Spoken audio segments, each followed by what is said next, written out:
কংগ্রেসে যোগদানের পরই শনিবার মালদায় ফিরলেন মৌসম বিন জিন্নুর।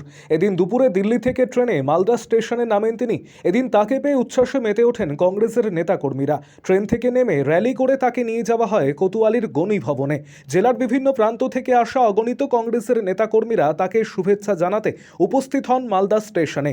এদিন তাকে স্বাগত জানাতে মালদা স্টেশনে উপস্থিত ছিলেন সাংসদ ঈশা খান চৌধুরী, জেলা কংগ্রেস নেতা ভূপেন্দ্রনাথ হালদার, মোত্তাকিন আলম সহ অন্যান্যরা। মৌসুমের দল ওয়াপসিতে আনন্দ উৎসবে মেতে ওঠেন কংগ্রেসের নেতাকর্মীরা।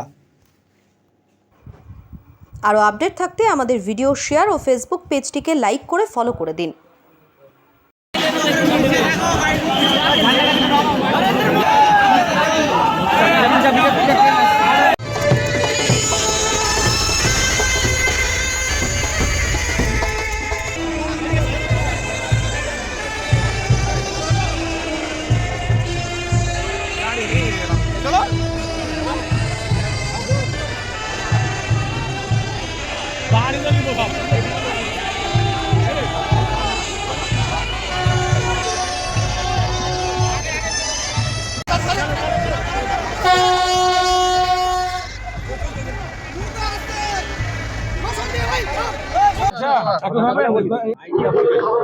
আমি নিজেও ভাবতে পারিনি যে এত মানুষের ভালোবাসা, আবেগ এবং এত ওয়ার্ম ওয়েলকাম পাবো। আমি নিজেও ভাবতে পারিনি। দেখে সত্যি খুব ভালো লাগছে এবং মনে হচ্ছে যে সত্যি নিজের বাড়ি ফিরে এসেছি। এত মানুষের ভালোবাসা এবং একটা বড় এক্সপেকটেশন, একটা বড় রেসপন্সিবিলিটি, এবং আমরা সকলেরই খুব খুশি, আনন্দিত।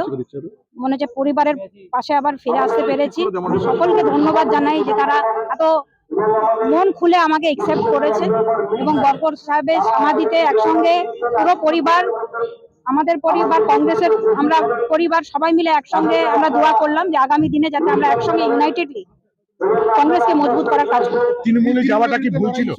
তৃণমূলে যাওয়াটা কি ভুল ছিল? দেখুন, ভুল ছিল না ঠিক ছিল, প্রত্যেকটাই আমি মনে করি অভিজ্ঞতা, ওটা একটা অভিজ্ঞতা।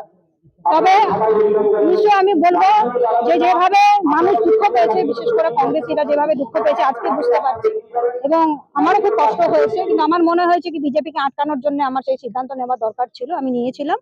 তবে আজকে সত্যি কংগ্রেসে ফিরে আসতে পেরে সত্যি খুব ভালো লাগছে। বিধানসভার তো কয়েক মাস বাকি রয়েছে, কি আশা করছেন? আমরা আশা করছি যে কংগ্রেসের রেজাল্ট ভালো হবে, কারণ মালদার মানুষ, পশ্চিমবঙ্গের মানুষ চাইছে যে একটা পরিবর্তন আসুক এবং কংগ্রেস যাতে এগিয়ে আসুক, মানুষের পাশে থাকুক, গভর্নমেন্টে আসুক। আপনি কিভাবে কাজ করবেন? তৃণমূল কংগ্রেস বিজেপির হয়ে লড়াই করতে পারছিলেন না? সরি, তৃণমূল কংগ্রেস কি বিজেপির জন্য লড়াই করছে না? আপনার কি মনে হয়? দেখুন, আজকে আমি তৃণমূলের উপরে ফোকাস করতে চাইছি না, আজকে কংগ্রেসের উপরে ফোকাস করতে চাইছি, কারণ আজকে আমার অ্যাকচুয়াল জয়নিং বরকত সাহেবের সমাধিতে আমরা সবাই মিলে ফুল দিলাম। আমাদের পরিবার, কংগ্রেসের পরিবার, আমরা সবাই একসঙ্গে আছি। কংগ্রেসকে আগামী দিনে কিভাবে মজবুত করব সেই কথা আমরা আজকে বলবো, এবং আগামী দিনে কংগ্রেসের যারা শত্রু তাদের কথা তো আমরা বলবো যখন ক্যাম্পেইন করবো, কিন্তু আজকে কংগ্রেসকে আমরা ফোকাস করতে চাই। আজকে যে কংগ্রেসের যে অবস্থা, কি মনে করেন এই কংগ্রেস তৃণমূল সরকারকে সরাতে পারবে? নিশ্চয়ই, কারণ মানুষ চাইছে, যখন মানুষ পরিবর্তন চায় তখন পরিবর্তন আসে, এবং আমি সেই কথাটাই দিল্লিতে বলেছিলাম যে পরিবর্তন আমার থেকেই শুরু হোক। আমরা চাই যে কংগ্রেস ফিরে আসুক, সরকারে আসুক, এবং মানুষ সেটা চাইছে, এটা মানুষের ডিমান্ড। কোন সমীকরণ হবে? তৃণমূল কংগ্রেস বলছে যে শুভেন্দু অধিকারী নাকি আপনাকে এই কংগ্রেসে নিয়ে আসবে। সেটা মানুষ, তৃণমূল কংগ্রেস কি বলছে ওটা ওনাদের ব্যাপার। বিজেপি অনেক কিছু বলছে, তৃণমূল অনেক কিছু, ওরা বলতেই পারে, এটা ওদের ব্যাপার। এটা আগামী দিনে আমরা কিভাবে কাজ করছি, আমাদের কাজ হচ্ছে, টার্গেট হচ্ছে কংগ্রেসকে মজবুত করা, সেটা আমরা। আপনি কোন সিট থেকে দাঁড়াবেন? আমি কোনো এসব নিয়ে কোনো মানে কন্ডিশন নিয়ে কংগ্রেসে আসিনি, কংগ্রেসকে মজবুত করার জন্য এসেছি, এবং প্রত্যেকটা সিটে আমি কাজ করব। শুভেন্দু অধিকারী আপনাকে এবং কোতোয়ালি ভবনকে ক্লিন চিট দিয়েছে, কোনো দুর্নীতি বা আর্থিক কারণে আপনারা? সেটা ওনার ব্যাপার, এটা শুভেন্দু দা বলতে পারবেন, আমি তো বলতে পারবো। এই ক্লিন চিটের বিষয়টা এটা শুনেন, শুভেন্দু অধিকারী বলে নয়, এটা মালদার মানুষ আমাদের পরিবারকে ক্লিন চিট দিয়েছে। এই জন্য আজও মালদার মানুষের কাছে বরকত সাহেবের পরিবার এত পপুলার। তৃণমূল দলটা কি দুর্নীতি বা এই যে 26,000 চাকরি? আমি তো বললামই, আজকে আপনাদের কাছে সকলকে অনুরোধ করছি, আজকে কংগ্রেসের কে ফোকাস করতে দিন, তারপর আগামী দিনে তো আমরা বলবো যাবো। মূল লড়াই আমরা সবসময় মনে করি যে বিজেপির সঙ্গে, শুধু পশ্চিমবঙ্গে, শুধু মালদায় নয়, সারা দেশে, এবং অবশ্যই এখানে তৃণমূলের সঙ্গে আমাদের লড়াই আছে। যদি সমীকরণ দেখা যায় যে বিধানসভা আসনে তৃণমূলকে আটকারে বিজেপির সঙ্গে নিতে হয়, তাহলে কি আপনাকে বিজেপি? এরকম আমরা আগেই তো বললাম যে আমাদের মূল লড়াই হচ্ছে বিজেপির সঙ্গে, এবং ছিল আছে, আগামীতেও থাকবে। আরো কেউ দলে ফিরবে এবার কংগ্রেসে? দেখুন, আমি পুরো ব্যাপারটাই খুব কনফিডেন্সিয়াল ছিল। আমার সঙ্গে যারা তৃণমূলে গেছিলেন আমি কিন্তু কাউকেই জানাতে পারিনি, এবং অনেকে দুঃখও পেয়েছে। আমি তাদের কাছে ক্ষমাও চাইবো, কারণ কি তারা আমাকে দেখে তৃণমূলে গেছিলেন।